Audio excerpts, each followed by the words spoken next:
সূরা আত-তাওবা। এ সূরার শুরুতে বিসমিল্লাহ পড়া নিষেধ। হে মুসলমানরা, মুশরিকদের সাথে তোমরা যে সন্ধি চুক্তি সম্পাদন করে রেখেছিলে, আল্লাহ তাআলা ও তার রাসূলের পক্ষ থেকে তোমাদের তা থেকে অব্যাহতি রয়েছে। অতএব হে মুশরিকরা, তোমরা আরো 4 মাস পর্যন্ত এ পবিত্র ভূখণ্ডে চলাফেরা করে নাও এবং জেনে রেখো তোমরা কখনো আল্লাহ তাআলার ফয়সালা থেকে পালাতে পারবে না। তবে আল্লাহ তাআলা অবশ্যই কাফেরদের অপমানিত করবেন। আজ মহান হজের এদিনে দুনিয়ার মানুষের প্রতি আল্লাহ তাআলা ও তার রাসূলের ঘোষণা এই যে আল্লাহ তাআলা মুশরিকদের সাথে চুক্তির বাধ্যবাধকতা থেকে মুক্ত এবং মুক্ত তার রাসূলও। হে মুশরিকরা, যদি তোমরা এখনো তওবা করো তাহলে তাই হবে তোমাদের জন্য কল্যাণকর, আর যদি তোমরা মুখ ফিরিয়ে নাও তাহলে জেনে রেখো আল্লাহ তাআলার ফয়সালা থেকে তোমরা কখনো পালাতে পারবে না। হে নবী, এরপরও যারা কুফরি করেছে তাদের তুমি এক কঠোর আযাবের সুসংবাদ দাও। তবে সেসব মুশরিকের কথা আলাদা যাদের সাথে তোমরা চুক্তি করেছ। তারা চুক্তি রক্ষার ব্যাপারে এতটুকুও ত্রুটি করেনি, না তারা কখনো তোমাদের বিরুদ্ধে অন্য কাউকে সাহায্য করেছে। তাদের চুক্তি তাদের মেয়াদ শেষ হওয়া পর্যন্ত অবশ্যই তোমরা মেনে চলবে। আসলেই যারা আল্লাহ তাআলাকে ভয় করে তাদের অবশ্যই তিনি ভালোবাসেন। অতঃপর যখন এ নিষিদ্ধ 4 মাস অতিবাহিত হয়ে যাবে, তখন মুশরিকদের যেখানে পাবে সেখানেই তোমরা হত্যা করবে, তাদের বন্দী করবে, তাদের অবরোধ করবে এবং তাদের ধরার জন্য তোমরা প্রতিটি ঘাঁটিতে ওঁত পেতে বসে থাকবে। তবে এর পরেও তারা যদি তওবা করে, দ্বীনের পথে ফিরে আসে এবং নামাজ প্রতিষ্ঠা করে, যাকাত আদায় করে, তাহলে তোমরা তাদের পথ ছেড়ে দাও। অবশ্যই আল্লাহ তাআলা ক্ষমাশীল ও বড় দয়াময়। আর মুশরিকদের মধ্যে থেকে যদি কোনো ব্যক্তি তোমার কাছে আশ্রয় চায়, তবে অবশ্যই তাকে তুমি আশ্রয় দেবে, যাতে করে তোমার আশ্রয় থেকে সে আল্লাহ তাআলার বাণী শুনতে পায়। অতঃপর তাকে তার কোনো নিরাপদ জায়গায় পৌঁছে দেবে। এটা এজন্যই যে এরা আসলেই এমন এক সম্প্রদায়ের লোক যারা কিছুই জানে না। আল্লাহ তাআলা ও তার রাসূলের সাথে মুশরিকদের এই চুক্তি কিভাবে বহাল থাকবে? তবে যাদের সাথে মসজিদুল হারামের পাশে বসে তোমরা চুক্তি সম্পাদন করেছিলে তাদের কথা আলাদা। যতক্ষণ পর্যন্ত তারা নিজেরা এই চুক্তির উপর বহাল থাকবে, ততক্ষণ পর্যন্ত তোমরাও চুক্তির উপর বহাল থেকো। অবশ্যই আল্লাহ তাআলা চুক্তি ও ওয়াদার ব্যাপারে সাবধানী ব্যক্তিদের ভালোবাসেন। কিভাবে তোমরা তাদের বিশ্বাস করবে? এরা যদি কখনো তোমাদের উপর জয়লাভ করে, তাহলে তারা যেমনি আত্মীয়তার বন্ধনে তোয়াক্কা করবে না, তেমনি চুক্তির মর্যাদাও দেবে না। তারা শুধু মুখের কথা দিয়ে তোমাদের খুশি রাখার চেষ্টা করে, কিন্তু তাদের অন্তরগুলো সেসব কথা কিছুতেই মেনে নেয় না। মূলত এদের অধিকাংশ ব্যক্তি হচ্ছে ফাসেক। এরা আল্লাহ তাআলার আয়াতসমূহ সামান্য কিছু বৈষয়িক মূল্যের বিনিময়ে বিক্রি করে দিয়েছে এবং মানুষকে আল্লাহ তাআলার পথ থেকে দূরে রেখেছে। নিশ্চয়ই এটা খুব জঘন্য কাজ যা তারা প্রতিনিয়ত করে যাচ্ছে। কোন ইমানদার লোকের ব্যাপারে এরা যেমন আত্মীয়তার ধার ধারে না, তেমনি কোন অঙ্গীকারের মর্যাদাও এরা রক্ষা করে না। মূলত এরা হচ্ছে সীমা লঙ্ঘনকারী। এ সত্ত্বেও যদি তারা তওবা করে, নামাজ প্রতিষ্ঠা করে, যাকাত আদায় করে, তাহলে তারা হবে তোমাদেরই দ্বীনী ভাই। আমি সেসব মানুষের কাছে আমার আয়াতসমূহ স্পষ্ট করে বর্ণনা করি যারা সত্য মিথ্যার তারতম্য বুঝতে পারে। তারা যদি তাদের প্রতিশ্রুতি দেওয়ার পরও তাদের সম্পাদিত চুক্তি ভঙ্গ করে এবং ক্রমাগত তোমাদের দ্বীন সম্পর্কে বিদ্রূপ করতে থাকে, তাহলে তোমরা কাফের সর্দারদের বিরুদ্ধে যুদ্ধ ঘোষণা করো, কেননা তাদের জন্য তখন আর কোন চুক্তি বহাল নেই। এর ফলে আশা করা যায় তারা তাদের মন্দ কাজগুলো থেকে বিরত থাকবে। তোমরা কি এমন একটি দলের বিরুদ্ধে যুদ্ধ করবে না যারা বারবার নিজেদের অঙ্গীকার ভঙ্গ করেছে, যারা আল্লাহ তাআলার রাসূলকে স্বদেশ থেকে বের করার সংকল্প করেছে এবং তারাই তো প্রথম তোমাদের উপর হামলা শুরু করেছে? তোমরা কি সত্যি তাদের ভয় করো? অথচ যদি তোমরা মুমিন হও, তাহলে তোমাদের আল্লাহ তাআলাকে সবচেয়ে বেশি ভয় করা উচিত। তোমরা তাদের সাথে লড়াই করো। আল্লাহ তাআলা আসলে তোমাদের হাত দিয়েই ওদের শাস্তি দেবেন এবং তিনি এভাবেই তাদের অপমানিত করবেন। তাদের উপর বিজয় দিয়ে তিনি তোমাদের সাহায্য করবেন এবং এভাবে তিনি মুমিন সম্প্রদায়ের মনকেও প্রশান্ত করে দেবেন। তিনি এর দ্বারা তাদের দিলের ক্ষোভ বিদূরিত করে দেবেন। তিনি যাকে চাইবেন তার প্রতি ক্ষমা পরবশ হবেন। আল্লাহ তাআলা সব কিছুই জানেন এবং তিনি হচ্ছেন সুবিজ্ঞ কুশলী। তোমরা কি একথা মনে করে নিয়েছো তোমাদের এমনি এমনিই ছেড়ে দেয়া হবে? অথচ এখনো আল্লাহ তাআলা ভালো করে পরখ করে নেননি যে তোমাদের মাঝে কারা আল্লাহর পথে জিহাদ করেছে আর কারা আল্লাহ তাআলা তার রাসূল ও মুমিনদের ছাড়া অন্য কাউকে বন্ধু হিসেবে গ্রহণ করেছে। বস্তুত তোমরা যা কিছু করো না কেন আল্লাহ তাআলা সে সম্পর্কে সম্যক অবগত রয়েছেন। মুশরিকরা যখন নিজেরাই নিজেদের কুফরির কথা স্বীকার করছে তখন তারা আল্লাহ তাআলার মসজিদ আবাদ করবে, এটা তো হতেই পারে না। মূলত এরা হচ্ছে সেসব লোক যাদের যাবতীয় কর্মকাণ্ড আগেই বরবাদ হয়ে গেছে এবং চিরকাল তাই এদের দোজখের আগুনেই কাটাতে হবে। আল্লাহ তাআলার ঘর মসজিদ তো আবাদ করবে তারা যারা আল্লাহ তাআলা ও পরকালের উপর ঈমান আনে, নামাজ প্রতিষ্ঠা করে, যাকাত আদায় করে আর আল্লাহ তাআলা ছাড়া কাউকে তারা ভয় করে না। এদের ব্যাপারেই আশা করা যায় এরা হেদায়েত প্রাপ্ত মানুষের অন্তর্ভুক্ত হবে। তোমরা কি হজের মৌসুমে হাজিদের পানি পান করানো ও কাবা ঘরের খেদমত করাকে সে ব্যক্তির কাজের সমপর্যায়ের মনে করো?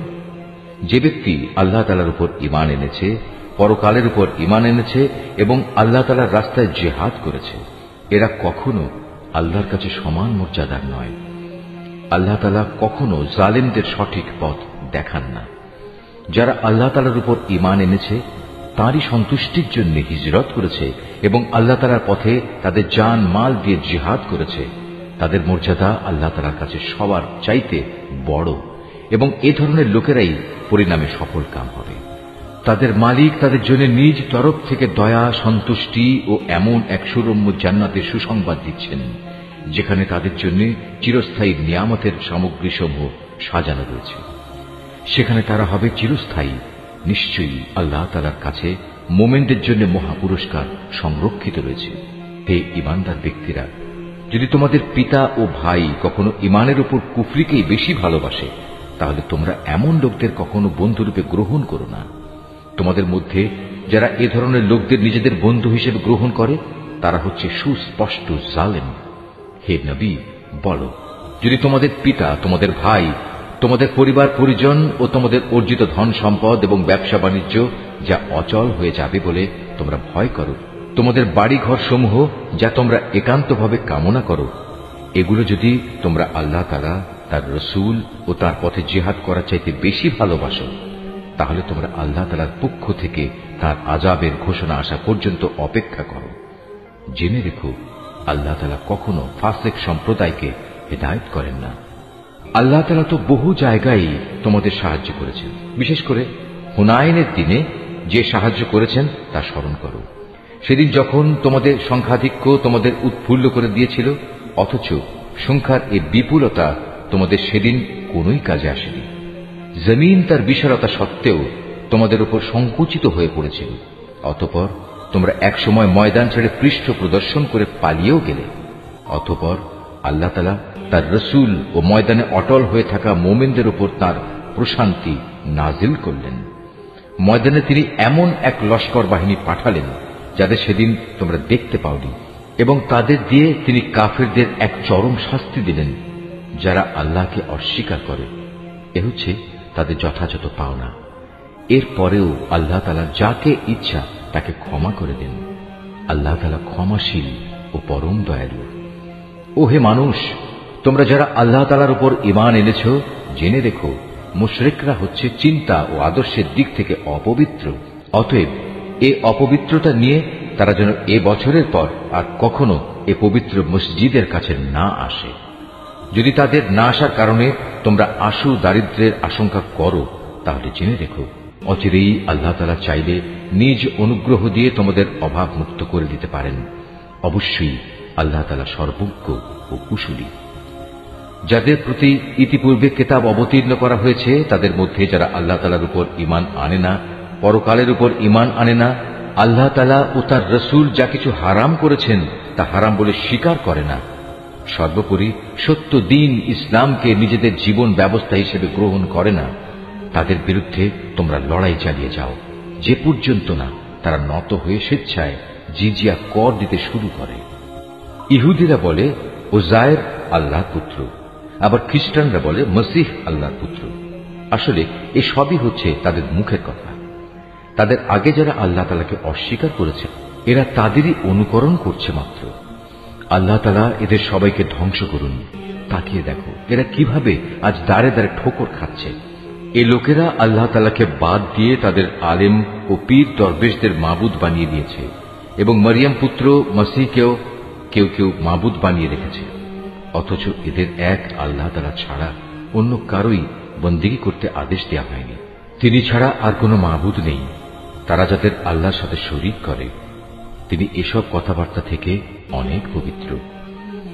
এ মূর্খ লোকেরা তাদের মুখের এক ফুৎকার দিয়ে আল্লাহর দ্বীনের মশাল নিভিয়ে দিতে চায়, কিন্তু আল্লাহ তাআলা তাঁর আলোর পূর্ণ বিকাশ ছাড়া অন্য কিছুই চান না, যদিও কাফেরদের কাছে এটা খুবই অপ্রীতিকর। তিনিই মহান আল্লাহ, যিনি তোমাদের কাছে সুস্পষ্ট হেদায়েত ও সঠিক জীবন বিধান সহকারে তার রাসূলকে পাঠিয়েছেন, যেন সে এই জীবন ব্যবস্থাকে দুনিয়ার সব কয়টি বিধানের উপর বিজয়ী করে দিতে পারে। মুশরিকরা এই বিজয়কে যত দুঃসহই মনে করুক না কেন, হে ঈমানদার লোকেরা, আহলে কিতাবদের বহু পণ্ডিত ও ফকির দরবেশ এমন আছে যারা অন্যায়ভাবে সাধারণ মানুষের সম্পদ ভোগ করে। এরা আল্লাহর বান্দাদের আল্লাহর পথ থেকে ফিরিয়েও রাখে। এদের মাঝে যারাই সোনা রূপা পুঞ্জীভূত করে রাখে এবং কখনো তা আল্লাহর পথে ব্যয় করে না, তুমি তাদের কঠিন পীড়াদায়ক আযাবের সুসংবাদ দাও। এমন একদিন আসবে যেদিন পুঞ্জীভূত সোনা রূপা জাহান্নামের আগুনে উত্তপ্ত করা হবে। অতঃপর তা দিয়ে যারা এগুলো জমা করে রেখেছিল তাদের কপালে, তাদের পার্শ্বে ও তাদের পিঠে চিহ্ন এঁকে দেওয়া হবে এবং তাদের উদ্দেশ্য করে বলা হবে, এ হচ্ছে তোমাদের সে সম্পদ যা তোমরা নিজেদের জন্য জমা করে রেখেছিলে। অতএব যা কিছু সেদিন তোমরা জমা করেছিলে আজ তার স্বাদ গ্রহণ করো। আসমান সমূহ ও পৃথিবী সৃষ্টির দিন থেকেই আল্লাহ তাআলার বিধানে মাসের সংখ্যা লেখা ছিল 12টি। এই 12টির মধ্যে 4টি হচ্ছে যুদ্ধ বিগ্রহের জন্য নিষিদ্ধ মাস। এটা আল্লাহর প্রণীত নির্ভুল ব্যবস্থা। অতএব তার ভিতরে হানাহানি করে তোমরা নিজেদের উপর জুলুম করো না। তোমরা যখন মুশরিকদের সাথে যুদ্ধ করবে তখন সবাই একসাথে মিলিত হয়ে তাদের মোকাবেলা করবে, যেমনি ভাবে তারাও একসাথে তোমাদের বিরুদ্ধে লড়াই করছে। জেনে দেখো, যারা আল্লাহ তাআলাকে ভয় করে আল্লাহ তাআলা অবশ্যই তাদের সাথে রয়েছেন। নিষিদ্ধ মাসকে হীন ও স্বার্থে মুলতবি করা কিংবা তা আগপাচ করা তো কুফরির মাত্রায় বৃদ্ধি করে। এর ফলে কাফেরদের আরো বেশি গোমরাহিতে নিমজ্জিত করে দেয়া হয়।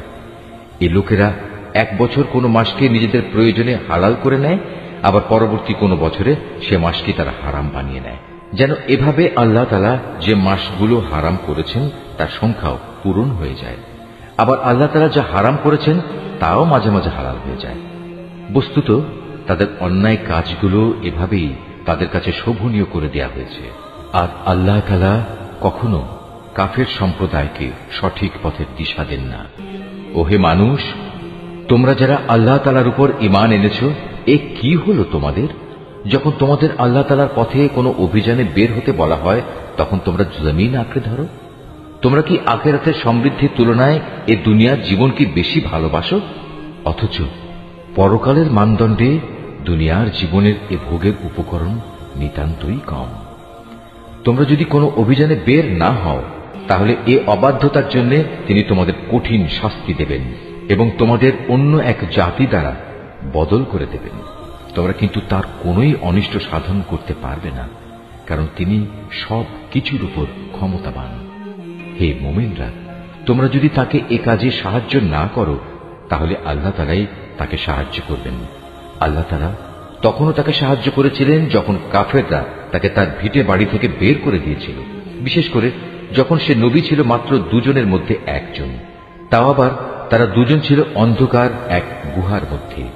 সে নবী যখন তার সাথীকে বলছিল, কোনো দুশ্চিন্তা করো না, আল্লাহ তাআলা আমাদের সাথেই আছেন, অতঃপর আল্লাহ তাআলা তার উপর তাঁর প্রশান্তি নাজিল করে তাকে সাহায্য করলেন এবং এমন এক বাহিনী দ্বারা তাকে শক্তি যোগালেন যাদের তোমরা সেদিন দেখতে পাওনি।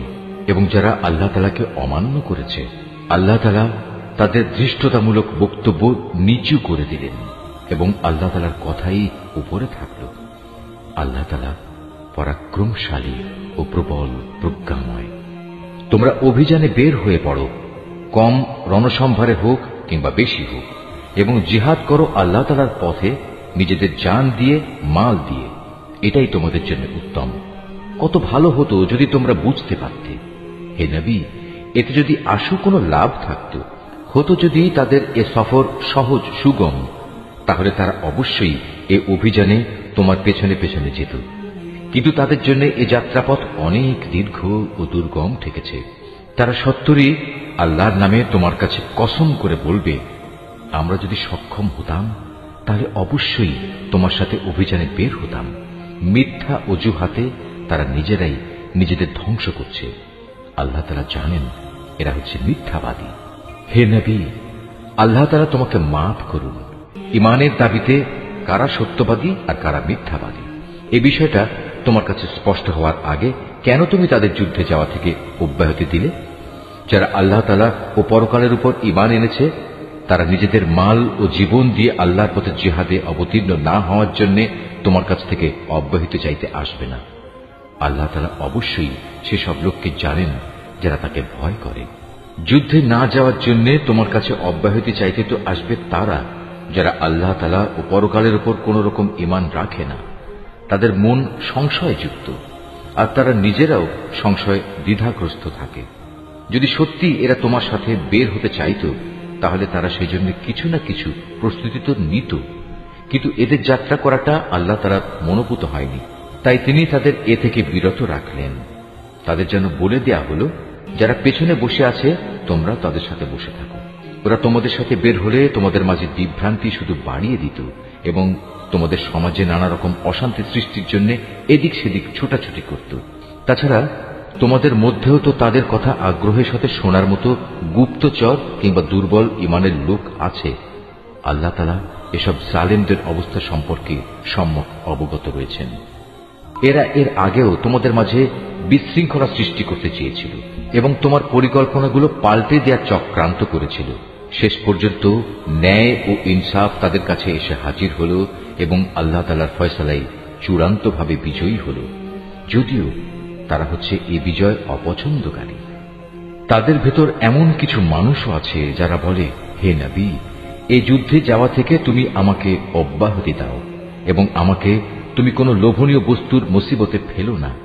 তোমরা জেনে রেখো, এরা তো আগে থেকেই নানা মুসিবতে পড়ে আছে, আর জাহান্নাম তো কাফেরদের চারিদিকে বড় মুসিবতের মতোই ঘিরে রেখেছে। তোমাকে যদি কখনো কোনো কল্যাণ স্পর্শ করে তাহলে এতে তাদের দুঃখ হয়, আবার তোমার কোনো বিপদ ঘটলে তারা বলে, হ্যাঁ আমরা এটা জানতাম, তাই আমরা আগেই ভিন্ন পথ অবলম্বন করে নিয়েছিলাম। অতঃপর তারা উৎফুল্ল চিত্তে তোমার কাছ থেকে সরে পড়ে। তুমি তাদের বলো, আসলে কল্যাণ অকল্যাণের কিছুই আমাদের উপর নাজিল হবে না, হবে শুধু তাই যা আল্লাহ তাআলা আমাদের জন্য নির্দিষ্ট করে রেখেছেন। তিনি আমাদের একমাত্র আশ্রয়। আর যারা মুমিন তাদের তো ভালো মন্দ সব ব্যাপারে শুধু আল্লাহ তাআলার উপরই ভরসা করা উচিত। আমাদের ব্যাপারে তোমরা কি বিজয় ও শাহাদাত এ দুটো কল্যাণের যে কোনো একটির অপেক্ষা করছো? কিন্তু তোমাদের জন্য আমরা যা কিছু প্রতীক্ষা করছি তা হচ্ছে আল্লাহ তাআলা নিজে থেকে তোমাদের আযাব দেবেন, কিংবা আমাদের হাত দিয়ে তোমাদের তিনি শাস্তি পৌঁছবেন। অতএব তোমরা অপেক্ষা করো, আমরাও তোমার সাথে অপেক্ষা করছি। হে নবী, তুমি বলো, ধন সম্পদ আগ্রহ সহকারে খরচ করো কিংবা অনিচ্ছায় খরচ করো, কোনো অবস্থায় তোমাদের কাছ থেকে তা কবুল করা হবে না, কেননা তোমরা হচ্ছ একটি নাফরমান জাতি। তাদের এ অর্থ সম্পদ কবুল না হওয়াকে এছাড়া আর কোনো কিছুই বাধা দেয়নি যে তারা স্বয়ং সৃষ্টিকর্তা আল্লাহ তাআলাকে ও তার পাঠানো রসুলকে অমান্য করেছে। তারা নামাজের জন্য আসে ঠিকই, কিন্তু তারা থাকে একান্ত অলস, আর আল্লাহ তাআলার পথে অর্থ ব্যয় করে বটে, তবে তা করে একান্ত অনিচ্ছার সাথে। সুতরাং হে নবী, ওদের মাল সম্পদ ও সন্তান সন্ততি যেন তোমাকে কখনো আশ্চর্যান্বিত না করে। আল্লাহ তাআলা মূলত এ সব কিছু দিয়ে তাদের এ দুনিয়ার জীবনে এক ধরনের আযাবই ফেলে রাখতে চান, আর যখন তাদের দেহ থেকে জান বের হয়ে যাবে তখন তারা কাফের অবস্থায় থাকবে। এরা আল্লাহ তাআলার নামে কসম করে বলে এরা তোমাদের দলের লোক, অথচ আল্লাহ তাআলা নিজেই বলেছেন এরা কখনোই তোমাদের লোক নয়। এরা হচ্ছে মূলত একটি ভীত সন্ত্রস্ত জাতি, এত ভীত যে তারা যদি এতটুকু আশ্রয়স্থল কোথাও পেয়ে যায় কিংবা পায়, যদি মাথা লুকোবার মতো কোনো গিরিগুহা অথবা জমিনের ভেতর ঢুকে পালাবার কোনো জায়গা, তাহলে অবশ্যই তারা তোমাদের ভয়ে এসব জায়গার দিকে দ্রুত পালিয়ে হলেও বাঁচার চেষ্টা করত। এদের মাঝে এমনও লোক আছে যারা বিশেষ অনুদানের ভাগ বন্টনের ব্যাপারেও তোমার উপর দোষারোপ করে, কিন্তু সে অংশ যদি তাদের দেয়া হয় তাহলে তারা খুবই সন্তুষ্ট হয়। আবার তাদের যদি তা দেয়া না হয় তাহলে তারা বিক্ষুব্ধ হয়ে ওঠে। যদি তারা এর উপর সন্তুষ্ট হতো যা আল্লাহ তাআলা ও তার রাসূল তাদের দিয়েছেন, তাহলে তা কতই না ভালো হতো। সে অবস্থায় তারা বলতো, আল্লাহ তাআলাই আমাদের জন্য যথেষ্ট। অচিরেই আল্লাহ তাআলা তার অনন্ত ভাণ্ডার থেকে আমাদের অনেক দেবেন এবং তার রাসূলও আমাদের অনেক দান করবেন। আমরা তো আল্লাহ সন্তুষ্টির দিকেই তাকিয়ে আছি। এসব সাদাকা যাকাতের অর্থ হচ্ছে ফকির মিসকিনদের জন্য, এ ব্যবস্থার আওতাধীন কর্মচারীদের জন্য, যাদের অন্তঃকরণ দ্বীনের প্রতি অনুরাগী করা প্রয়োজন তাদের জন্য, কোন ব্যক্তিকে গোলামির বন্ধন থেকে আজাদ করার জন্য, ঋণগ্রস্ত ব্যক্তির ঋণ মুক্তির জন্য, আল্লাহ তাআলার পথে সংগ্রামী ও মুসাফিরদের জন্য এই সাদকার অর্থ ব্যয় করতে হবে। এটা আল্লাহ তাআলার নির্ধারিত ফরজ। নিঃসন্দেহে আল্লাহ তাআলা সব কিছু জানেন এবং তিনিই হচ্ছেন বিজ্ঞ কুশলী। তাদের মধ্যে এমন কিছু লোক আছে যারা আল্লাহর নবীকে কষ্ট দেয়। তারা বলে, এ ব্যক্তি কান কথায় বিশ্বাস করে। হে নবী, তুমি তাদের বলো, তার কান তাই শুনে যা তোমাদের জন্য কল্যাণকর। সে আল্লাহ তাআলাকে বিশ্বাস করে, মোমেনদের উপর বিশ্বাস রাখে। তোমাদের মধ্যে যারা ঈমান আনে সে তাদের জন্যও আল্লাহ তাআলার রহমত।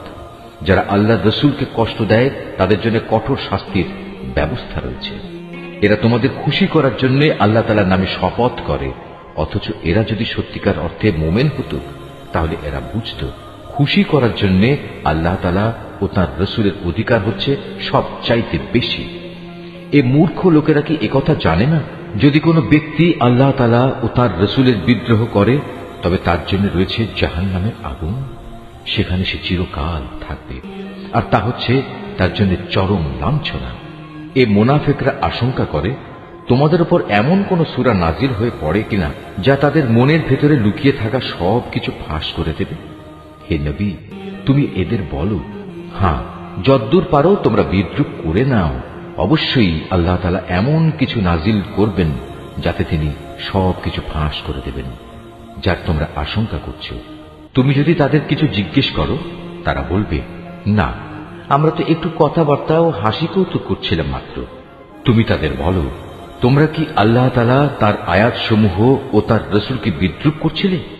হে কাফেররা, তোমরা দোষ ছড়ানোর চেষ্টা করো না। একবার ঈমান আনার পর তোমরাই পুনরায় কাফের হয়ে গিয়েছিলে।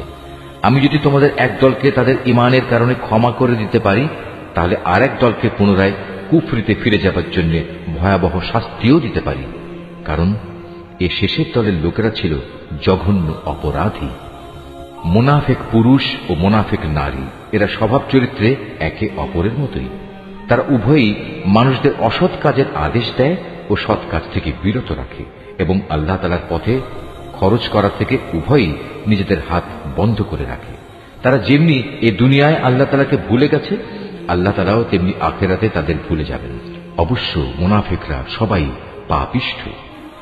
আল্লাহ তাআলা এ মুনাফিক পুরুষ ও মুনাফিক নারী এবং কাফেরদের জাহান্নামের ভয়াবহ আগুনের প্রতিশ্রুতি দিয়েছেন, যেখানে তারা চিরকাল ধরে জ্বলতে থাকবে। জাহান্নামের এ আগুন হবে তাদের জন্য যথেষ্ট। তাদের উপর আল্লাহ তাআলার গজব নাজিল হোক। ওদের জন্য রয়েছে এক চিরস্থায়ী আযাব। তোমরা ঠিক তাদেরই মতো যারা তোমাদের আগে এখানে প্রতিষ্ঠিত ছিল। তারা শক্তিতে ছিল তোমাদের চাইতে প্রবল, ধন সম্পদ, সন্তান সন্ততি তাদের তোমাদের চাইতে ছিল বেশি। দুনিয়ার যে ভোগ বিলাস তাদের ভাগে ছিল তা তারা ভোগ করে গেছে। অতঃপর তোমাদের ভাগে যা আছে তোমরা তা ভোগ করে একদিন চলে যাবে। যেমনি করে তোমাদের আগের লোকেরা তাদের যে পরিমাণ ভোগ করা ছিল তা শেষ করে চলে গেছে। তারা যেমন অনর্থক কাজকর্মে ডুবে থাকত, তোমরাও তেমনি অর্থহীন কথাবার্তায় ডুবে আছো। এরা হচ্ছে সেসব লোক দুনিয়া আখেরাতে যাদের কর্মফল বিনষ্ট হয়ে গেছে, আর সত্যিকার অর্থে এরাই হচ্ছে নিদারুণভাবে ক্ষতিগ্রস্ত। এদের কাছে কি আগের লোকদের খবর পৌঁছেনি? নুহের জাতির, আদ জাতির, সামুদ জাতির কীর্তিকলা, ইব্রাহিম, মাদিয়ানবাসী নবী ও সে বিধ্বংস জনবসতির কথা কি এদের কাছে কেউ বলেনি?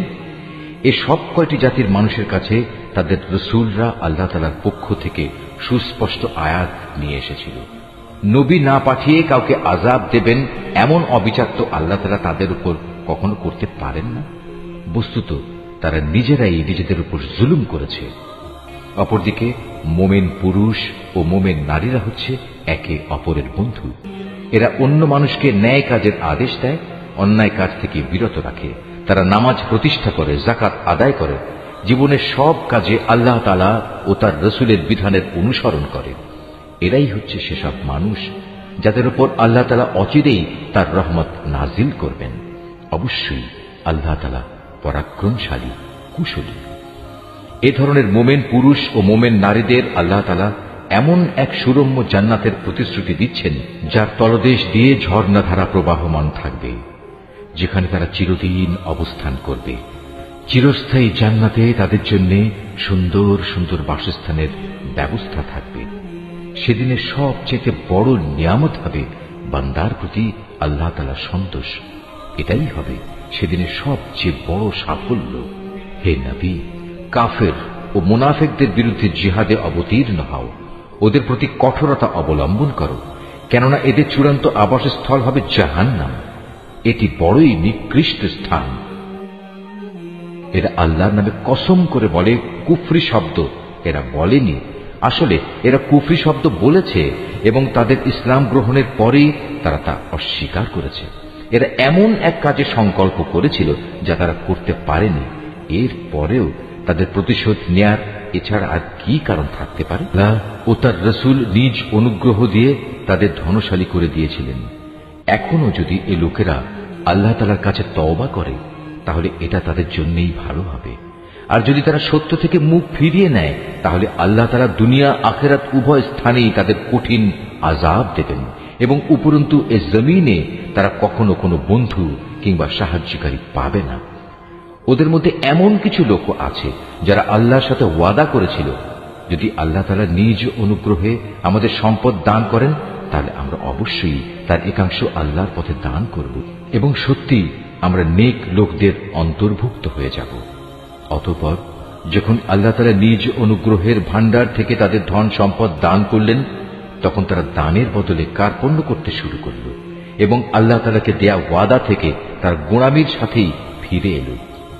অতঃপর আল্লাহ তাআলা তাদের অন্তরে মুনাফিকি বদ্ধমূল করে দিলেন সেদিন পর্যন্ত যেদিন তারা আল্লাহ তাআলার সাথে সাক্ষাৎ করবে। এটা এ কারণে এরা আল্লাহ তাআলার কাছে যে ওয়াদা করেছিল তা ভঙ্গ করেছে। আসলেই এরা ছিল ভয়ানক মিথ্যাবাদী। এই লোকেরা কি একথা জানত না?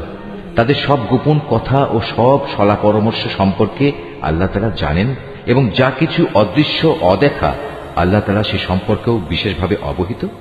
আল্লাহ তাআলা তাদের ব্যাপারেও সম্যক অবগত আছেন যারা সেসব ইমানদার ব্যক্তিদের দোষারোপ করে, যারা আন্তরিক নিষ্ঠা ও আগ্রহের সাথে আল্লাহ তাআলার পথে দান করে এবং যারা দান করার মতো নিজেদের পরিশ্রম লব্ধ সামান্য কিছু সম্পদ ছাড়া কিছুই পায় না।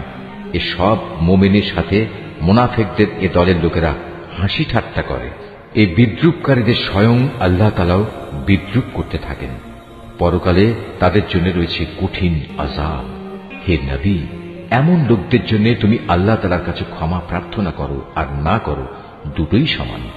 তুমি যদি 70 বারও তাদের জন্য আল্লাহর কাছে মাপ চাও, আল্লাহ তাআলা কখনো তাদের মাফ করবেন না, কেননা এরা জেনে বুঝে আল্লাহ তাআলা ও তার রাসূলকে অস্বীকার করেছে। আসলে আল্লাহ তাআলা কখনো নাফরমান লোকদের হেদায়েত করেন না। যারা তাবুকের যুদ্ধে না গিয়ে পেছনে পড়ে থাকলো, তারা এভাবে রাসূলের ইচ্ছার বিরুদ্ধে নিজেদের ঘরে বসে থাকতে পেরে খুব খুশি হয়ে গেল।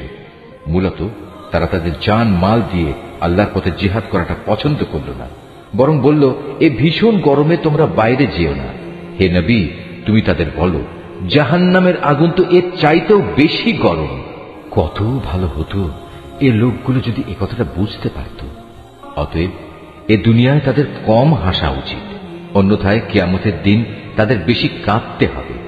তারা যা গুনাহ এখানে অর্জন করেছে তাই হবে তাদের সেদিনের যথার্থ বিনিময়। যদি আল্লাহ তাআলা এ অভিযানের পর তোমাকে এদের কোনো একটি দলের কাছে ফেরত নিয়ে আসেন এবং তারা যদি তোমার কাছে পুনরায় কোনো যুদ্ধে যাবার অনুমতি চায়, তাহলে তুমি বলো, না, কখনো তোমরা আমার সাথে আর কোনো অভিযানে বের হবে না। তোমরা আমার সাথী হয়ে আর কখনো শত্রুর সাথে লড়বে না, কেননা তোমরা আগের বার যুদ্ধের বদলে পেছনে বসে থাকা পছন্দ করেছিলে। আর যাও, যারা পেছনে পড়ে আছে তাদের সাথে তোমরাও গিয়ে বসে থাকো। ওদের মধ্যে কোনো লোকের মৃত্যু হলে তুমি কখনো তার জানাজা নামাজ পড়ো না, কখনো তার কবরের পাশে তুমি দাঁড়িও না, কেননা এ ব্যক্তিরা আল্লাহ তাআলা ও তার রাসূলের সাথে কুফরি করেছে। এরা নাফরমান অবস্থায় মরেছে। ওদের ধন সম্পদ ও সন্তান সন্ততি যেন তোমাদের কখনো বিমুগ্ধ করতে না পারে। মূলত আল্লাহ তাআলা এ সব কিছু দিয়ে তাদের দুনিয়ার জীবনে নানা ধরনের শাস্তি দিতে চান, এবং তাদের প্রাণবায়ু একদিন এমন এক অবস্থায় বের হবে যখন তারা পুরোপুরি কাফের থাকবে। যখনই এমন ধরনের কোন সূরা নাজিল হয় যাতে বলা হয় তোমরা আল্লাহর উপর ঈমান আনো এবং তার রাসূলের সাথে মিলে কাফেরদের বিরুদ্ধে জিহাদ করো, তখনই তাদের বিত্তশালী ব্যক্তিরা তোমার কাছে এসে যুদ্ধে না যাওয়ার জন্য অব্যাহতি চায় এবং তারা বলে, হে নবী, আমাদের রেহাই দাও, যারা ঘরে বসে আছে তাদের সাথে আমাদেরও বসে থাকতে দাও। তারা মূলত ঘরে বসে থাকা লোকদের সাথে অবস্থান করাই পছন্দ করে নিয়েছে। তাদের অন্তরে মোহর মেরে দেয়া হয়েছে, ফলে তারা কিছুই বুঝতে পারে না। কিন্তু আল্লাহর রাসূল এবং যারা তার সাথে আল্লাহ তাআলার উপর ঈমান এনেছে তারা সবাই নিজেদের জান মাল দিয়ে আল্লাহর পথে জিহাদ করেছে। অতএব এদের জন্যই যাবতীয় কল্যাণ নির্দিষ্ট হয়ে আছে, আর সত্যিকার অর্থে এরাই হচ্ছে সফল কাম। এর বিনিময়ে আল্লাহ তাআলা এদের জন্য এমন এক সুরম্য জান্নাত প্রস্তুত করে রেখেছেন যার পাদদেশে ঝর্ণাধারা প্রবাহমান, সেখানে তারা চিরকাল থাকবে। বস্তুত এ হচ্ছে সর্বোত্তম সাফল্য। ওজরকামী কিছু সংখ্যক আরব বেদুইনও তোমার কাছে এসে হাজির হয়েছে, যেন তাদেরও এ যুদ্ধে যাওয়া থেকে অব্যাহতি দেয়া হয়। এভাবে সে লোকগুলো ঘরে বসে থাকলেও যারা আল্লাহ তাআলা ও তার রাসূলের কাছে ঈমানের মিথ্যা দাবি করেছিল। এদের মধ্যে যারা আল্লাহ ও তার রাসূলকে অমান্য করে ঘরে বসে থেকেছে, অচিরেই তারা মর্মান্তিক আযাবে নিমজ্জিত হবে। যারা দুর্বল তারা যদি এ যুদ্ধে শরীক না হয়ে থাকে তাদের উপর কোনো দোষ নেই।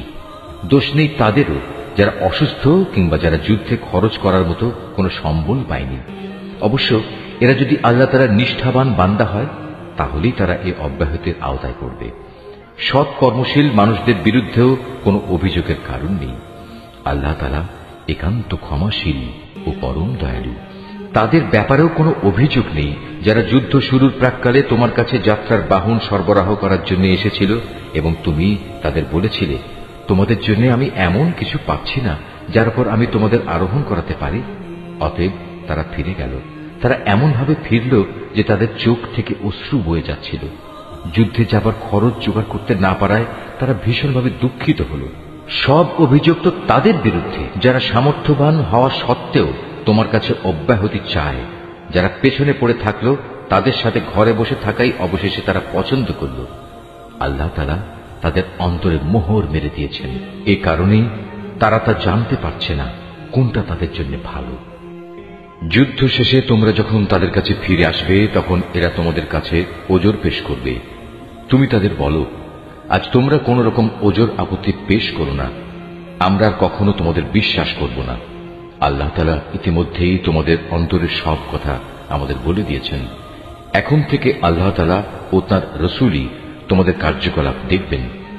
অতঃপর তোমাদের সে মহান সত্তার কাছেই ফিরে যেতে হবে, যিনি যেমন জানেন তোমাদের গোপন করে রাখা সবকিছু, তেমনি জানেন প্রকাশ্য বিষয়সমূহ। অতঃপর তিনি সে আলোকে তোমাদের বলে দেবেন দুনিয়ার জীবনে তোমরা কি কাজ করছিলে। যখন তোমরা তাদের কাছে ফিরে আসবে তখন এরা আল্লাহ তাআলার নামে কসম করে তোমাকে বলবে তুমি যেন তাদের ব্যাপারটা উপেক্ষা করো। আসলেই তোমরা ওদের উপেক্ষা করো, কেননা ওরা হচ্ছে চিন্তা ও আদর্শের দিক থেকে নাপাক। তাদের ঠিকানা হচ্ছে জাহান্নাম। দুনিয়ার জীবনে তারা যা কিছু করে এসেছে এটা হচ্ছে তার যথার্থ বিনিময়। এরা তোমাদের কাছে এজন্যই কসম করে যেন তোমরা সব কথা ভুলে আবার তাদের উপর সন্তুষ্ট হয়ে যাও। কিন্তু তোমরা যদি শতবারও তাদের উপর সন্তুষ্ট হও, আল্লাহ তাআলা কখনো এ ফাসেক সম্প্রদায়ের উপর সন্তুষ্ট হবেন না। বেদুইন আরব লোকগুলো কুফর ও মুনাফিকের ব্যাপারে অত্যন্ত কঠোর প্রকৃতির।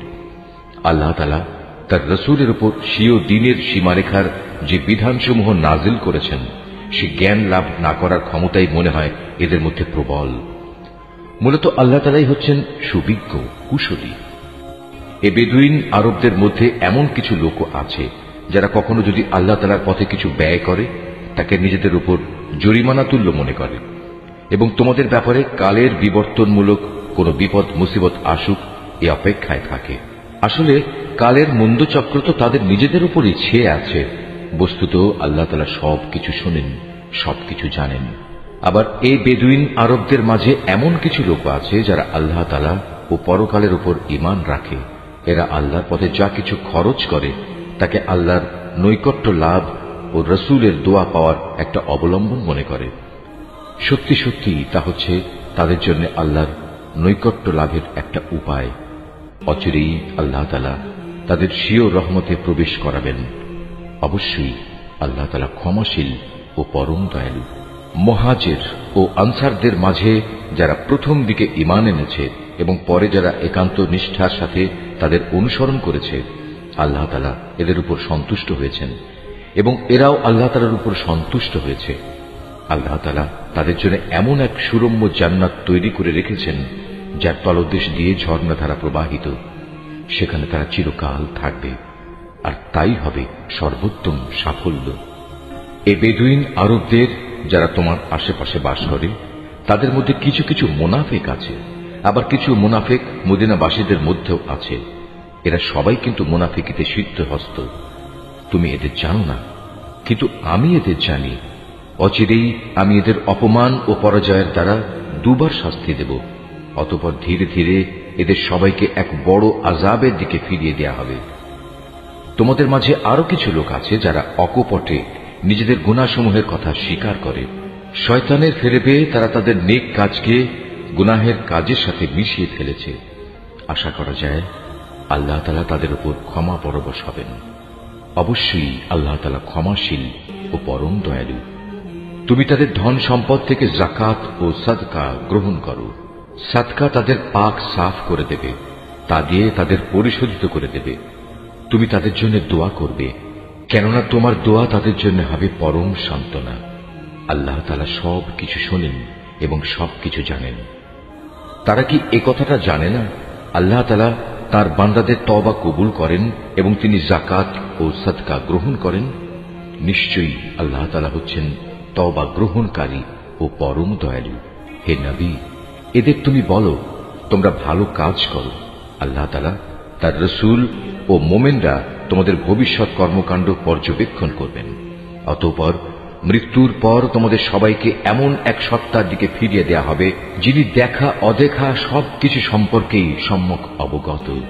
সেদিন তিনি তোমাদের বলে দেবেন, তোমরা দুনিয়ার জীবনে কোন ধরনের কাজ করছিলে। তোমাদের মাঝে আরো একটি দল রয়েছে যাদের ব্যাপারে এখনো আল্লাহ তাআলার সিদ্ধান্তের আশা করা হচ্ছে। আল্লাহ তাআলা তাদের হয় শাস্তি দেবেন, না হয় তিনি তাদের তওবা কবুল করবেন। বস্তুত আল্লাহ তাআলা হচ্ছেন সুবিজ্ঞ, কুশলী। মুনাফিকদের মধ্যে এমন লোকও আছে যারা তোমাদের ক্ষতি সাধন করার জন্য একটি মসজিদ বানিয়েছে। এর একমাত্র উদ্দেশ্য হচ্ছে আল্লাহ তাআলার বিরোধিতা করা, মুসলমানদের মধ্যে অনৈক্য সৃষ্টি করা। সর্বোপরি আগে যেসব লোক আল্লাহ তাআলা ও তার নবীর বিরুদ্ধে যুদ্ধ করেছে তাদের জন্য গোপন ঘাঁটি সরবরাহ করা। এরা তোমাদের কাছে শক্ত কসম খেয়ে বলবে, আমরা সৎ উদ্দেশ্য ছাড়া অন্য কোনো কারণেই এটা করিনি। আল্লাহ তাআলা নিজে সাক্ষ্য দিচ্ছেন, এরা হচ্ছে মিথ্যাবাদী। তুমি ইবাদতের উদ্দেশ্যে কখনো সেখানে দাঁড়াবে না। তোমার তো দাঁড়ানো উচিত সেখানে যে মসজিদ প্রথম দিন থেকেই আল্লাহর ভয়ের উপর প্রতিষ্ঠিত হয়েছে। সেখানে এমন কিছু মানুষ আছে যারা ঈমান ও আমলের ক্ষেত্রে নিজেরা সব সময় পাক পবিত্র হওয়া পছন্দ করে, আর আল্লাহ তাআলাও এই পাক সাফ লোকদেরই ভালোবাসেন। যে ব্যক্তি তার ঘরের ভিত্তি স্থাপন করেছে আল্লাহর ভয় ও আল্লাহর সন্তুষ্টির উপর, সে ব্যক্তি উত্তম, না যে ব্যক্তি তার ঘরের ভিত্তি দাঁড় করিয়েছে পতন উন্মুখ একটি গর্তের কিনারায় এবং যা তাকে সহ অচিরেই জাহান্নামের অতল আগুনের খাদে গিয়ে পড়বে। আল্লাহ তাআলা কখনো জালেম সম্প্রদায়কে হেদায়েত দেন না। ওরা যা বানিয়েছে তা হামেশাই তাদের অন্তরে একটি সন্দেহের বীজ হয়ে আটকে থাকবে, যে পর্যন্ত না ওদের অন্তরসমূহ ছিন্ন বিচ্ছিন্ন হয়ে যাবে, ততদিন পর্যন্ত তা অব্যাহত থাকবে। আল্লাহ তাআলা সর্বজ্ঞ, ও প্রবল প্রজ্ঞাময়। অবশ্যই আল্লাহ তাআলা মুমিনদের কাছ থেকে জান্নাতের বিনিময়ে তাদের জান ও তাদের মাল খরিদ করে নিয়েছেন। এরা আল্লাহর পথে জিহাদ করে, অতঃপর এ জিহাদে কখনো কাফেরদের তারা হত্যা করে, কখনো আবার শত্রু হাতে তারা নিজেরা নিহত হয়। মুমিনদের সাথে এ খাঁটি ওয়াদা এর আগে তাওরাত এবং ইনজিলেও করা হয়েছিল, আর এখন তা এ কোরআনে করা হচ্ছে। এই ওয়াদা পালন করা আল্লাহ তাআলার নিজস্ব দায়িত্ব, আর আল্লাহর চাইতে কে বেশি ওয়াদা পূরণ করতে পারে? অতএব হে মুমিনরা, তোমরা তাঁর সাথে যে কেনাবেচার কাজটি সম্পন্ন করলে তাতে আনন্দ প্রকাশ করো, এবং এটি হচ্ছে এক মহা সাফল্য। যারা আল্লাহর দরবারে তওবা করে, নিষ্ঠার সাথে তার ইবাদত করে, তার প্রশংসা করে, তার জন্য রোজা রাখে, তার জন্য রুকু সাজদা করে, যারা অন্যদের ভালো কাজের আদেশ দেয় এবং মন্দ কাজ থেকে বিরত রাখে, সর্বোপরি যারা জীবনের সকল পর্যায়ে আল্লাহ তাআলার নির্ধারিত হালাল হারামের সীমা রক্ষা করে চলে, হে নবী, তুমি এ ধরনের সব মুমিনদের জান্নাতের সুসংবাদ দাও। নবী ও তার ঈমানদার সাথীদের জন্য এটা মানায় না যে তারা মুশরিকদের জন্য কখনো মাগফিরাতের দোয়া করবে, এমনকি যদি তারা তাদের ঘনিষ্ঠ আত্মীয় হয়, যখন এটি পরিষ্কার হয়ে গেছে যে তারা আসলেই জাহান্নামের অধিবাসী। ইব্রাহিমের স্বীয় পিতার জন্য মাগফিরাতের ব্যাপারটি একটি ওয়াদা প্রতিপালন ছাড়া আর কিছুই ছিল না, যা সে তার পিতার কাছে আগেই করে রেখেছিল।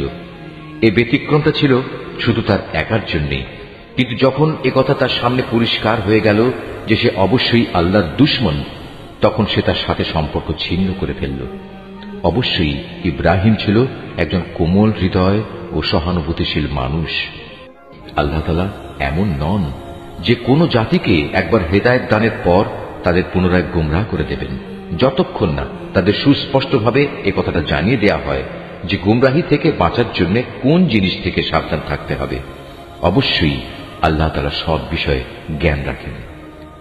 আকাশমণ্ডলী ও পৃথিবীর সার্বভৌম ক্ষমতা একমাত্র আল্লাহ তাআলার হাতেই। তিনিই জীবন দেন, তিনিই মৃত্যু ঘটান। আল্লাহ তাআলা ছাড়া তোমাদের কোনো অভিভাবক নেই, নেই কোনো সাহায্যকারীও। অবশ্যই আল্লাহ তাআলা তার নবীর উপর অনুগ্রহ করেছেন মুহাজিরদের উপর, আনসারদের উপর, যারা একান্ত কঠিন সময়ে তার অনুগমন করেছিল, তাদের সবার উপর। এমনকি যখন তাদের একটি ছোট্ট দলের চিন্তা একটু বাঁকা পথে ঝুঁকে পড়ার উপক্রম হয়ে পড়েছিল, অতঃপর আল্লাহ তাআলা এদের সবার উপর দয়া করলেন। নিশ্চয়ই তিনি ছিলেন তাদের প্রতি দয়ালু ও অনুগ্রহশীল। সে তিন ব্যক্তির ওপরও আল্লাহ তাআলা দয়া করলেন, যাদের ব্যাপারে সিদ্ধান্ত মুলতবি করে রাখা হয়েছিল। তাদের অবস্থা এমন এক পর্যায়ে এসে পৌঁছল যে জমিন তার বিশালতা সত্ত্বেও তাদের উপর সংকুচিত হয়ে গেল। এমনকি তাদের নিজেদের জীবন নিজেদের কাছে দুর্বিষহ হয়ে পড়ল। তারা একথা উপলব্ধি করতে সক্ষম হল যে আসলেই আল্লাহ তাআলা ছাড়া তাদের আর কোনো জায়গা নেই যেখানে কোনো আশ্রয় পাওয়া যাবে। অতঃপর আল্লাহ তাআলা তাদের উপর অনুগ্রহ করলেন যেন তারা তওবা করে পুনরায় তার কাছে ফিরে আসতে পারে। অবশ্যই আল্লাহ তাআলা ক্ষমাশীল ও পরম দয়ালু। হে ঈমানদার ব্যক্তিরা, তোমরা আল্লাহ তাআলাকে ভয় করো এবং হামেশা সত্যবাদীদের সাথে থাকো। মদিনার মূল অধিবাসী ও তাদের আশেপাশের বেদুইন আরবদের জন্য এটা সঙ্গত ছিল না যে তারা রাসূলের সহগামী না হয়ে পেছনে থেকে যাবে এবং তার জীবন থেকে নিজেদের জীবনকে বেশি প্রিয় মনে করবে। আসলে এটা এজন্যে, আল্লাহ তাআলার পথে তারা যে তৃষ্ণা, ক্লান্তি ও ক্ষুধায় কষ্ট পাবে তা তাদের নেক আমলের মধ্যেই শামিল হবে। তাছাড়া এমন কোন স্থানে তারা যাবে যেখানে যাওয়ায় কাফেরদের তাদের উপর ক্রোধ আসবে এবং শত্রুদের কাছ থেকেও মোকাবেলার সময় তারা কিছু সম্পদ লাভ করবে। মূলত এর প্রতিটি কাজের বদলে তাদের জন্য নেক আমল লেখা হবে। নিশ্চয়ই আল্লাহ তাআলা নেক লোকদের কাজের প্রতিফল বিনষ্ট করবেন না। এভাবেই তারা আল্লাহর পথে যা খরচ করে তা পরিমাণে কম হোক কিংবা বেশি, তা বিনষ্ট হয় না। এবং যদি তারা আল্লাহর উদ্দেশ্যে কোনো প্রান্তর অতিক্রম করে চলে, তাও তাদের জন্য লিপিবদ্ধ হবে, যাতে করে তারা দুনিয়ায় যা কিছু করে এসেছে, আখিরাতে আল্লাহ তাআলা তার চাইতে উত্তম পুরস্কার তাদের দিতে পারেন। মুমিনদের কখনো কোনো অভিযানে সবার একত্রে বের হওয়া ঠিক নয়। তারা এমন কেন করল না যে তাদের প্রত্যেক দল থেকে কিছু কিছু লোক বের হতো এবং দ্বীন সম্পর্কে জ্ঞানানুশীলন করত। অতঃপর যখন তারা অভিযান শেষে নিজ জাতির কাছে ফিরে আসত, তখন তাদের জাতিকে তারা আযাবের ভয় দেখাত। আশা করা যায় এতে তারা সতর্ক হয়ে চলবে। হে ঈমানদার লোকেরা, কাফেরদের মধ্যে যারা তোমাদের সীমান্তের কাছাকাছি রয়েছে তাদের বিরুদ্ধে জিহাদ করো। এমন ভাবে জিহাদ করবে যেন তারা তোমাদের মধ্যে কঠোরতা দেখতে পায়। জেনে রেখো, আল্লাহ তাআলা হামেশাই মুত্তাকি লোকদের সাথে রয়েছেন। যখন কোনো নতুন সূরা নাজিল হয় তখন এদের কিছু লোক এসে বিদ্রূপের ভাষায় জিজ্ঞেস করে, এ সূরা তোমাদের কার কার ঈমান বৃদ্ধি করেছে? তোমরা বলো, হ্যাঁ, যারা সত্যি আল্লাহর উপর ঈমান এনেছে এই সূরা অবশ্যই তাদের ঈমান বৃদ্ধি করেছে এবং এর ফলে তারা আনন্দিতও হয়েছে। আর যাদের অন্তরে ব্যাধি রয়েছে এ সূরা তাদের মধ্যে আগের জমে থাকা নাপাকির সাথে আরো কিছু নতুন নাপাকি যুক্ত করে তা বাড়িয়ে দিয়েছে এবং তারা এ নাপাক ও কাফের অবস্থায় মারা যাবে। তারা কি দেখতে পায় না প্রতি বছর তাদের কিভাবে বিভিন্ন পরীক্ষায় ফেলে একবার কিংবা দুবার বিপর্যস্ত করা হচ্ছে? এর পরেও তারা তওবা করে না এবং বিপর্যয় থেকে তারা কোনো শিক্ষাও গ্রহণ করে না। আর যখনই কোনো নতুন সূরা নাজিল হয় তখন তারা পরস্পর চোখ চাওয়াচাওয়ি করে এবং ইশারায় একে অপরকে জিজ্ঞাসা করে, কেউ কি তোমাদের দেখতে পাচ্ছে? অতঃপর তারা হেদায়েত থেকে ফিরে যায়। আর আল্লাহ তাআলা তাদের অন্তরকে এভাবেই সত্য থেকে ফিরিয়ে দিয়েছেন, কেননা এরা হচ্ছে এমন সম্প্রদায়ের লোক যারা কিছু অনুধাবন করে না। হে মানুষ, তোমাদের কাছে তোমাদেরই মধ্যে থেকে এক রসূল এসেছে। তোমাদের কোন রকম কষ্ট ভোগ তার কাছে দুঃসহ। সে তোমাদের একান্ত কল্যাণকামী। ঈমানদারদের প্রতি সে হচ্ছে স্নেহপরায়ণ ও পরম দয়ালু। এর পরেও যদি এরা এমন কল্যাণকামী একজন রসূলের কাছ থেকে মুখ ফিরিয়ে নেয় তাহলে তুমি তাদের খোলাখুলি বলে দাও, আল্লাহ তাআলাই আমার জন্য যথেষ্ট। তিনি ছাড়া আর কোনো মাবুদ নেই। সমস্যায় সংকটে আমি তাঁর উপরে ভরসা করি এবং তিনিই হচ্ছেন মহান আরশের একচ্ছত্র অধিপতি।